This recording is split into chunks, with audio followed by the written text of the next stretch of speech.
Hey there! How is it going, everybody?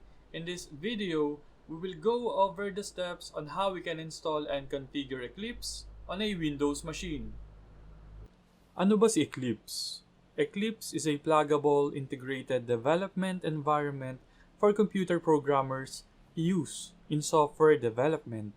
It is one of the most widely used IDE for Java development and hindi lang limited sa Java. Meron ding Eclipse for PHP, C++, RCP, at iba pang programming languages. Eclipse has a large community and meaning madami ring free available na plugins na pwede nating i-install with Eclipse. Kagaya ng mga code helper, debugging tools, and more. Meron din siyang theme, so pwede nating i-customize yung look and feel depende sa kung anong gusto natin. Let's say, gusto natin siya na black or white. So, mako-customize natin siya. And Eclipse is backed by IBM, which for now makes it future-proof. Ito yung mga programming languages na supported niya. So, pag pumunta tayo sa eclipse.org/download/packages, makikita natin yung lahat ng IDE na supported or lahat ng programming languages na sinusupport ni Eclipse. Now, paano ba i-install si Eclipse? Mada-download natin si Eclipse sa eclipse.org/download or downloads. And i-download lang natin yung latest version. So, sa URL na to, papakita niya yung latest version. Normally, nagpapalit to by year and by month of release. And after natin siyang i-download, na-download ko na siya. So, it will take some time kasi medyo malaki rin siya. So, pause nyo muna yung video. And then, after tapos na kayong i-download, start nyo na ulit. So, eto na yung Eclipse. I-double click lang natin siya para mag-run. Now, nagra-run ako sa Windows 10 and merong security pop-up. I think sa ibang Windows diretso na. So, in Windows 10, since medyo mataas yung security ko, nagtatanong si Windows ngayon kung safe ba tong file na to. So, i-click lang natin yung run para install niya si Eclipse. Here, ang una niyang itatanong is anong Eclipse ang gusto mong i-download or anong programming language. So, tayo, ang gagamitin natin is Eclipse IDE for Java developers. So, iselect lang natin siya. And by default, makikita niya dapat yung available na Java virtual machine natin. So, in this case, OpenJDK version 11, which is in-install natin sa previous tutorial. And then, installation folder, normally in-install ko siya sa C Java Eclipse. And then, yung version ni Eclipse IDE. And then, pwede nyong hayaan na nakacheck lang yung start menu. And pwede nyong i-uncheck yung desktop kung ayaw nyong makopy or magkaroon ng shortcut sa desktop. And then, click install. So, makikita nyo dito sa directory na to, magki-create siya ng Java Eclipse folder, which is this one. So, makikita nyo dito, meron pa akong ibang Eclipse IDE. Kaya maganda na nasa isang folder lang siya para naandun yung mga IDEs nyo. So, dito, meron akong for JavaScript and JEE and Spring. So, nandyan lang silang lahat. And after ng installation, i-click nyo lang yung launch. Since ito yung first time natin na mag-run ng Eclipse, by default, wala pang created na workspace. So, itatanong niya kung saan mo gustong i-create yung workspace. Workspace, so, bale, dun i-create ni Eclipse yung kanyang mga configuration files for this IDE.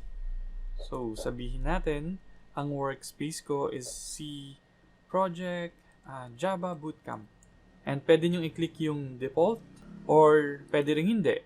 Pag naka-default siya, meaning kada start nyo, hindi na kayo tatanungin ni Eclipse. Automatic na niyang i-open yung workspace na si Project Java Bootcamp. pwede kasing multiple yung workspaces nyo. So, let's say, meron kayong workspace for Project A, Project B, Project C. Pwede nyo silang paghiwa-hiwalayin. So, i-click natin ngayon yung launch. And makikita natin dito, i-create niya yung folder natin, Java Bootcamp. So, ito yung configuration files ni Eclipse. So, by default, ito ang initial screen ni Eclipse. Close lang natin yung welcome para makita natin yung ibang mga windows. So, kung makikita nyo, ito yung default niya and ikumpara natin sa current na ginagamit ko, which is this one. So, makikita nyo, iba yung kulay niya, iba yung font size, iba yung font. Kasi nga, na-customize ko na siya. And meron siyang mga plugins na nakakatulong sa akin pag code. So, yung sinasabi ko kanina, meron siyang pang-complete intelligence ng mga classes. So, for example, member registration, that. So, makikita natin kung anong pwede natin gawin sa class na yun. Kaya madali talagang mag-code pag merong kang IDE and merong mga plugins na nakakatulong sa'yo.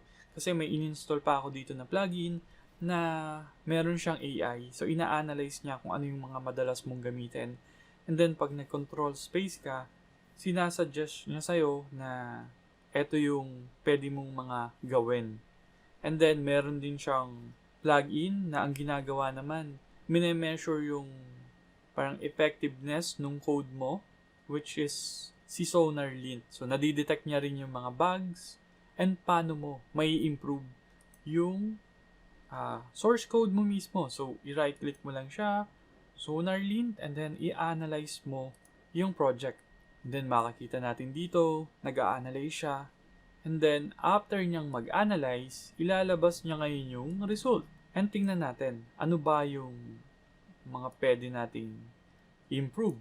So, here, makikita natin na may mga pinapa-replace siya. So, replace daw and refactor daw yung code. Replace yung system out.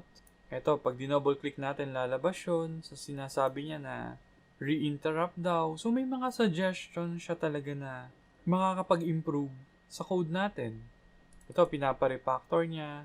Bakit daw? Kasi sabi niya, in order to not assign to this loop counter from within the loop body. Ayun. So, and pag tinapat natin dun sa mga variables, makikita natin naka-underline.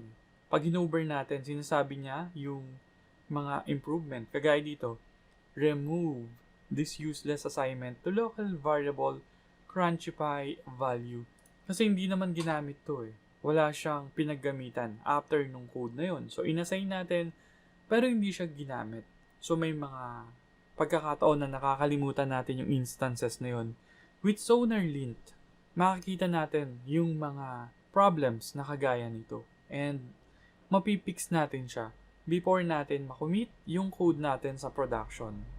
Kaya, napakahalaga na meron tayong ginagamit na IDE and alam natin yung mga plugins na makakatulong kung paano natin mai improve and ma-optimize yung ating code with less bugs. So, for now, very basic yung Eclipse natin. Ganito pa lang yung itsura. Per later on, ipapaliwanag natin kung paano natin mako-customize and ano yung mga plugins na pwede nating i-install para makatulong sa atin. For now, kailangan muna nating i-add si Java into our Eclipse IDE para makapag-compile tayo ng mga Java program. So, paano natin gagawin yon? In Eclipse, i-click lang natin yung window menu and preferences.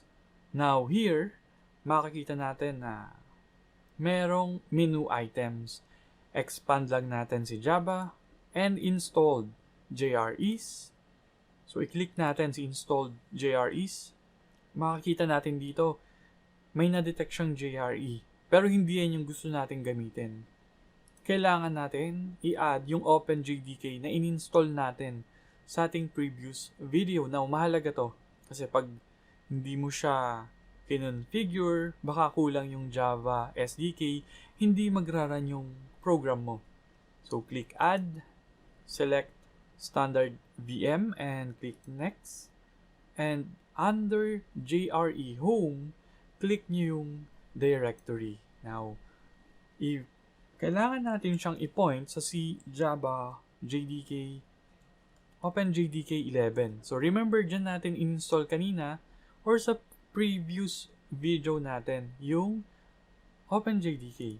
Select natin and automatic niyang madidetect yung JRE name and yung JRE system libraries. So, ayan siya. After niyang madetect, i-click lang natin yung finished.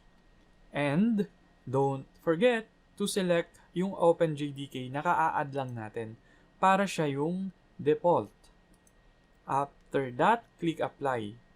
Kasi kung hindi nyo i-apply, marireset siya. Sa JRE pa rin siya magdi-default. Now, after this, kailangan natin i-set up yung execution environments. So, i-click natin yung execution environments. And then, since ang ginagamit natin is Java SEE 11, select lang natin siya. And here, meron siya mga suggested na compatible JREs. Select natin si OpenJDK version 11. Kasi 11.11 sila eh. Now, kung meron kang version 8, i-select mo si Java SE 8 and i-select mo yung Java version 8 mo. But in this case, ang ginagamit natin is si version 11. And don't forget to click apply and close.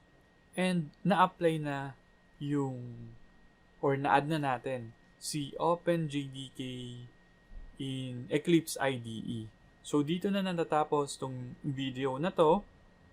Next time, try nating i-customize yung Eclipse and install natin yung mga plugins na makakatulong sa atin as a beginner para mabilis nating ma-identify yung mga bugs sa program natin. And siguro after nun, pwede tayong mag-create ng simple Hello World sample para makita na natin in action kung paano ba talaga mag-code ng Java program. If you enjoyed these tutorials, consider supporting them by simply liking this video and share it to anyone who you think would find them useful. And if you have the means, you can contribute on Patreon. Link is provided in the description box below. Be sure to subscribe for future videos and thank you all for watching.